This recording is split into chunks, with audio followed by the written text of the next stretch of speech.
আপনারা হেডলাইন এবং থাম্বনেল দেখে বুঝতে পারছেন যে আমি কি বিষয় নিয়ে কথা বলতে যাচ্ছি। আমি বলেছি যে শেখ হাসিনা ফিরছেন কিনা, আমাদের নেত্রী ফিরছেন কিনা। ফিরছেন কিনা বলতে বাংলাদেশে আসছেন কিনা।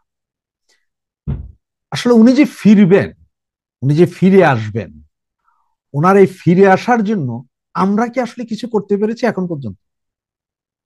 যে উনি ফিরে আসবেন, উনি ফিরবেন, উনি যদি এই মুহূর্তে আগামীকাল যদি ফিরে আসেন, আমরা কি ওনার নিরাপত্তা দিতে পারবো বলে মনে হয়? আমরা কি ওনার নিরাপত্তার জন্য দাঁড়িয়ে থাকতে পারবো বলে মনে হয় আপনাদের কাছে? কি মনে হয়, পারবো আমরা এটা? কেন বলছি তার কারণটা একটু শুনুন। এখনো আপনারা যদি ফেসবুক ঘাটাঘাটি করেন, ঘুরেন, তাহলে দেখবেন যে আমরা একজন আরেকজনের পিছনেই লেগে আছি। এ ওর পিছনে, ও এর পিছনে, এ খারাপ বললো, ও ভালো বলছে, ও এটা সেটা, মানে আমরা ঐক্যবদ্ধ হইতেই পারি।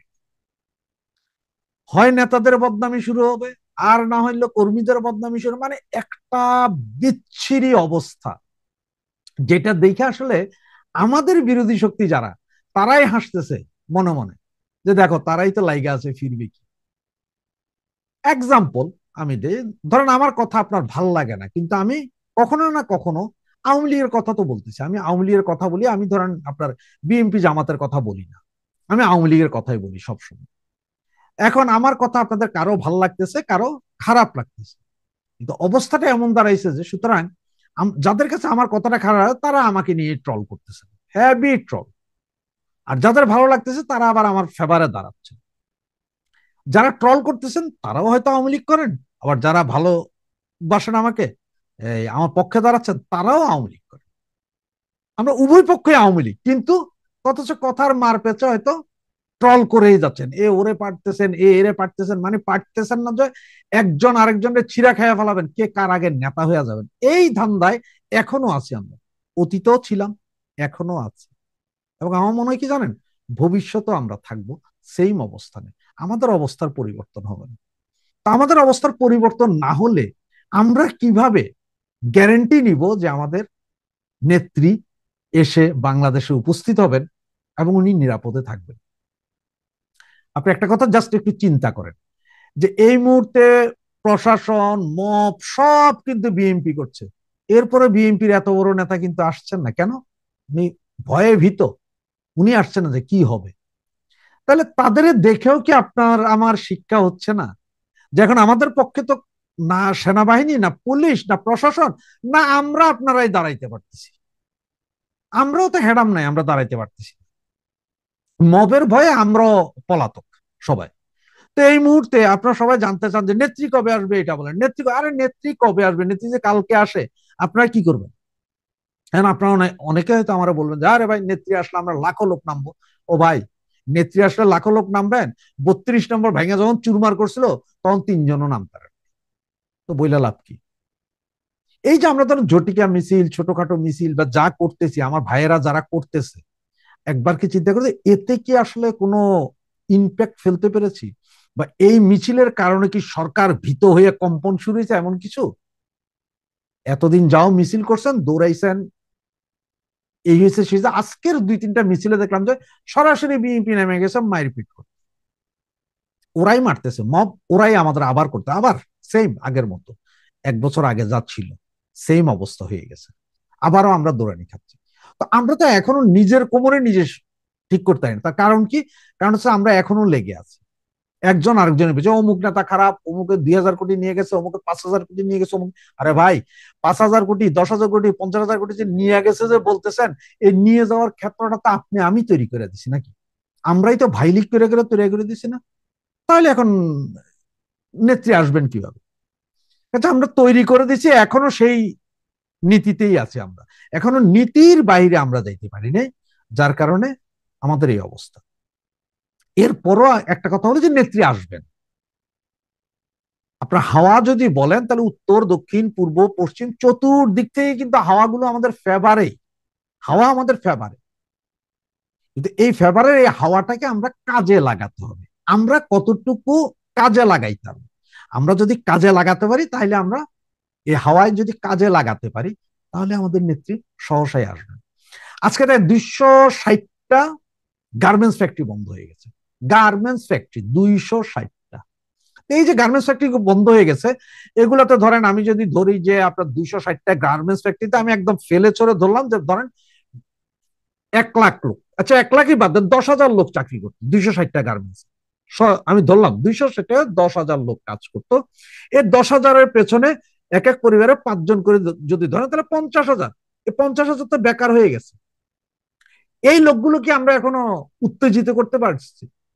বা এই যে জেন জেড যেটার কথা বলেন, আপনারা যারা এই মুহূর্তে ছাত্রলীগ করেন বা যারা অনলাইনে অফলাইনে আওয়ামী লীগের সমর্থন করছেন, মিছিল মিটিং করছেন, অফলাইন অনলাইনে লেখালেখি করছেন, আপনারা সবাই কিন্তু ভাইয়েরা জেন জেড, মানে আপনারাও জেন জি প্রজন্ম। আপনারা যারা জেন জি প্রজন্ম আছেন, এই যে যারা এখনো বুঝে এই যে 2024 5ই আগস্ট যা ঘটেছিল, এটা আপনারা জেনজিরা আপনারা বুঝছিলেন, যার কারণে আপনারা এখনো স্ট্যান্ড বাই আওয়ামী লীগের সাথে আছেন। কিন্তু যারা বুঝে নেই, ভুল পথে চলে গিয়েছিল, সেই সমস্ত জেনজেড প্রজন্মের সেই ছেলে পেলে, সেই ভাই বোনগুলোকে কি আপনারা বুঝাতে পেরেছেন? আপনার আমার বহু ভাই বোন কিন্তু এইভাবে বিপদগামী হয়েছিল, তাদের মধ্যে কি আমরা কি সেই ইম্প্যাক্টটা তৈরি করতে পেরেছি? সেটাকে বুঝাতে পেরেছি যে ভাই তোমরা ভুল যেটা করেছিলা সেটার প্রায়শ্চিত্ত এখন করছো। এই যে জেনজি প্রজন্ম, যাদের ভুল বুঝে রাস্তায় নামাইয়া আওয়ামী লীগ সরকারের পতন ঘটানো হয়েছিল, সেই জেনজেড প্রজন্ম, তারা কি আসলে কি তাদের যে ইচ্ছা আকাঙ্ক্ষা বা আগ্রহ নিয়ে করেছিল, তারা কি ফেরত পেয়েছে কিছু? এই কিছু পেয়েছে? পায়নি। এই কথাগুলোকে আমরাই আমাদের পরিবার, আমরা আমাদের বন্ধু বান্ধব আত্মীয় স্বজনের ভিতরে বুঝাতে পেরেছিলাম বা এখনো পারছি? পারিনি। এখন আমরা গার্মেন্টস এর এই যে বললাম আপনার 50,000 বা 1 লাখ যে পরিবার বেকার হয়ে পড়েছে, তাদেরকে কি আমরা কি বুঝাইতে পেরেছি যে কি অবস্থা, আগামী 2 মাস পরে এই দেশে কি হবে, কিভাবে খাদ্যদ্রব্যের দাম আরো বাড়বে, কিভাবে চাউল পাবে না, ডাল পাবে না মানুষ, এগুলোকে আমরা বুঝাতে পারছি?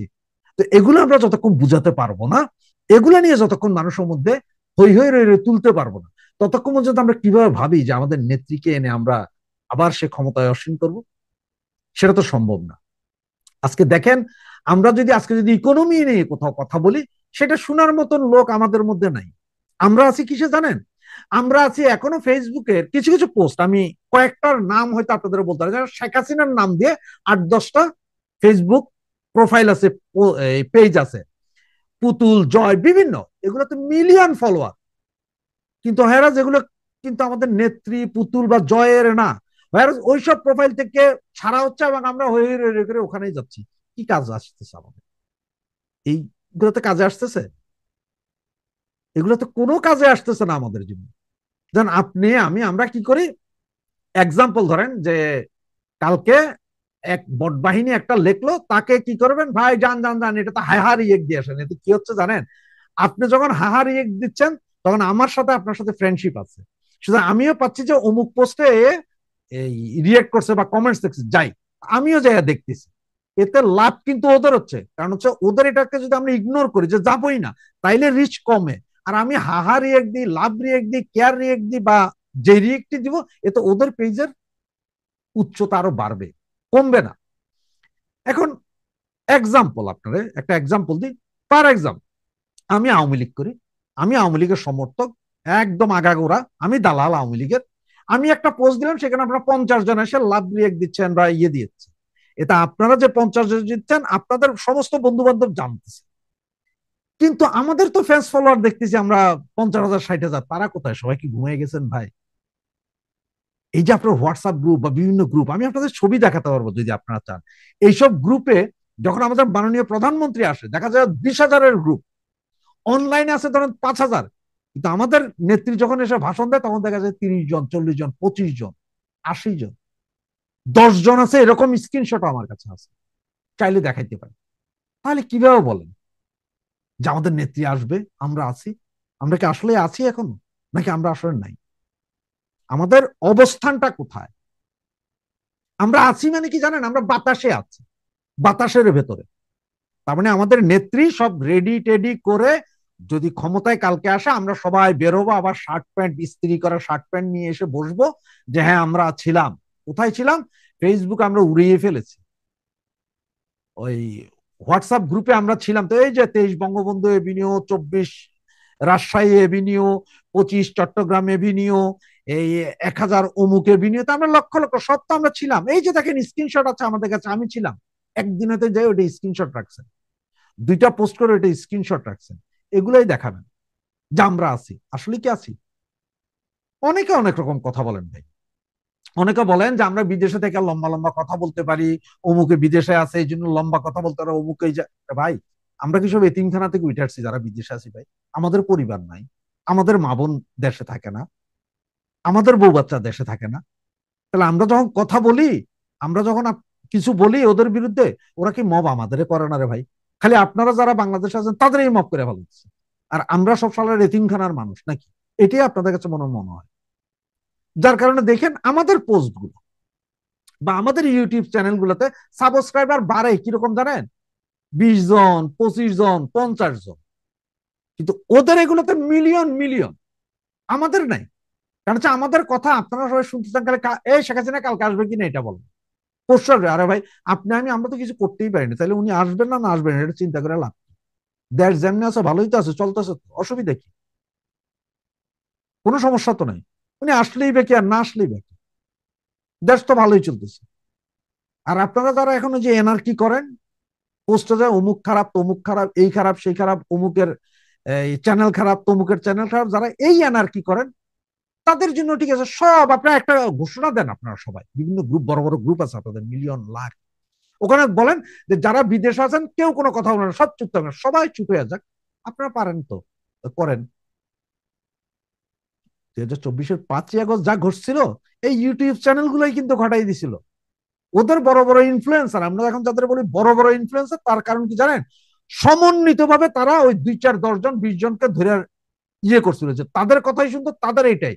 আর এইটাই ওই যে 1 মিলিয়ন সাবস্ক্রাইবার যার, সে একটা কথা বলছে, 1 মিলিয়ন শুনছে, ওরা লাইক করছে, ওরা কমেন্টস করছে, এইটা আরো 20 মিলিয়নের কাছে গেছে। কোনো না কোনো কথা কারো না কারো মাথায় যে ক্লিক করছে, সে যায় ওইখানে জড়ো হয়েছে। কাহিনীটা এইভাবে হয়। কাহিনীটা শুধু ওই যে আমি অমুক নেতারে ভালোবাসি, আমার অমুক নেতা চোর, অমুক নেতারে মানে না, তুমি ভাই এই এখন যে অবস্থা, তাতে আমার এখন সবাই লাগে। এখন আমার এক্সাম্পল ভাই একদম আপনাদের বলি, এক্সাম্পল আমাকে যদি আজকে যদি ঢাকা মহানগর আওয়ামী লীগের প্রেসিডেন্ট বানায় দেওয়া হয়, আমার ডাকে 20টা পোলাপের নামবে রাস্তায়, আমি তো নামাই দিলে তো আমি ঢাকা মহানগরের কয়টা ওয়ার্ড আছে সেটাই জানি না, সভাপতি কয়জন আছে সেটাই জানবো না, প্রেসিডেন্ট মেম্বার কয়জন আছে সেটাই জানবো না, কে কে প্রেসিডেন্ট মেম্বার সেটাই জানবো না, তো আমার বানাই দিয়ে লাভ কি ভাই? তাইলে আমার পুরান চাউল ভাতে পারে একটা কথা আছে, এই পুরান গুলো দিয়ে আগে কাজে লাগাইতে হবে। কারণ হচ্ছে এই পুরান গুলো এই মুহূর্তে কাজে লাগলে হই হই রই রই হইলে কিন্তু কালকে আপনি ক্ষমতায় বসবেন না। অন্তত আপনি দাঁড়ানোর একটা সাহস পাবেন যে আমি আমার অবস্থানে দাঁড়াবো, দাঁড়াবো, এরপরে যাই সাইজ করেন। এখন আপনার দাঁড়ানোরই উপায় নেই, আপনি এখন দাঁড়াইতেই পারতেছেন না, তার আগেই আপনি চিন্তা করতেছে অমুক খারাপ তমুক খারাপ। তার মানে আমাদের অবস্থাটা কি জানেন? একটা বাচ্চার জন্ম নিচ্ছে, সে এখন হাঁটতেই জানে না, আপনি কইতেছেন যে এখন আব্বা ডাকে নাকি, এবারটার বিয়া হয় নাকি, এবারটা কামায় নাকি, এই অবস্থা। আরে ভাই আগে আপনি দাঁড়াইতে দেন, খারাপ হোক ভালো হোক, কালা হোক সাদা হোক, যাই হোক আগে দাঁড়ান। সবাই সবার মতো করে একটু একত্রীভূত হইয়া আমরা কোনো গ্যাঞ্জামে না যাইয়া এই মুহূর্তে একটু দাঁড়াইয়া যাই। একমাত্র লাল বদর বাদ দেন, লাল বদরের পিছনে লেগে থাকেন, আমার কোনো সমস্যা নাই। কারণ হচ্ছে মির্জাফরের পিছনে লাগলে আমার কোনো সমস্যা নাই। কিন্তু যারা তখন থেকে এখন পর্যন্ত চোর হোক বাটপার হোক ডাকাইত হোক বদমাস হোক গুন্ডা হোক, যতক্ষণ আছে ততক্ষণ একটু দাঁড়ান, সাথে দাঁড়ান, হেল্প করেন, যাতে আমরা সকলে দাঁড়াইয়া যাইতে পারি, যাতে আমরা আমাদের মাজার সোজা করতে পারি, ঘর বাড়িতে উঠতে পারি। এরপরে আবার গ্যাঞ্জাম করবো না। কারণ ওই যে বললাম, ঘর বাড়িতে উঠলে বা এলাকাতে যতক্ষণ না দাঁড়াবো ততক্ষণ ক্ষমতা যাওয়ার আশাই নেই। এলাকাতে দাঁড়াই, এরপরে যাই মাইর দিই। কারণ এলাকাতে যখন দাঁড়াবেন তখন তো এই সোর্স আটটা বাটপার নেতাগুলোর সামনে আপনারা তখন পিটি দেন, আপনারা মাইরে দেন, উল্লঙ্গ করে দেন, দিগম্বর করে দেন, অসুবিধা নাই তো, ফের ইজ্জতের সারা। তখন যদি আমরা কেউ যদি আপনার আমরা কেউ যদি তাদের সাপোর্ট করি, তাদের সহ ল্যাংটা করেন, কোনো সমস্যা নেই। কিন্তু তার আগ মুহূর্ত পর্যন্ত একসাথে হন, এক জায়গায় দাঁড়ান, ইউনিটি শক্ত করেন। ওই যে আমরা ছোটবেলায় একটা পড়েছিলাম যে 10-এর লাঠি 1-এর বোঝা। নিজাম নিজাম ডাকাত আউলিয়া হয়ে গেছিল। সুতরাং সেদিকে একটু আগান প্লিজ।